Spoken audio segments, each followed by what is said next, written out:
wonder if your kitchen pantry or that messy junk drawer could be a gold mine. What if those everyday, totally boring things like a peppercorn or a packet of ramen actually have a secret history as super powerful forms of currency?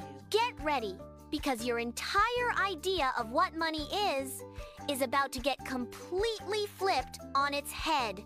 We're not just talking loose change. We're talking about items that were once legitimate ways to trade. First up, we've got an absolute classic, the OG of unconventional currency. Salt. Yep, the same stuff you put on your fries. Yes, salt. Before refrigeration, what was one of the most important things? Preserved food, and salt was the key. It was so crucial Roman soldiers were sometimes paid in it. That's actually where we get the word salary from. So yeah, a bag of salt was literally as good as gold. Now, imagine paying for, well, everything with the stuff you use to make hot chocolate. Let's talk about the ultimate Mesoamerican flex, cocoa beans. For empires like the Aztecs, these weren't just for hot chocolate. They were sophisticated currency used to pay taxes and fuel an entire economy. Cocoa beans were a super sophisticated currency. A handful could buy you a meal. Then, in Fiji, one of the most powerful forms of currency wasn't a coin, it wasn't a bean, it was a whale's tooth. It's called tabula.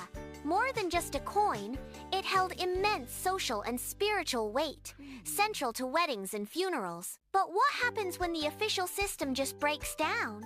What becomes money? In prisons or post-war Europe, a packet of ramen became a meal and $1, based purely on what was useful and trusted. Fast forward to today. Digital game assets, your personal data, the new oil, microchips, even carbon credits. Value is popping up in forms we couldn't have imagined. So, what connects a sacred whale tooth to a packet of ramen or digital data? What makes something money? It comes down to 3 traits. It needs to be durable and divisible, scarce enough to hold value, but most importantly, it needs social acceptance. An item is only money if we as a society collectively agree it's worth something. That shared belief is everything.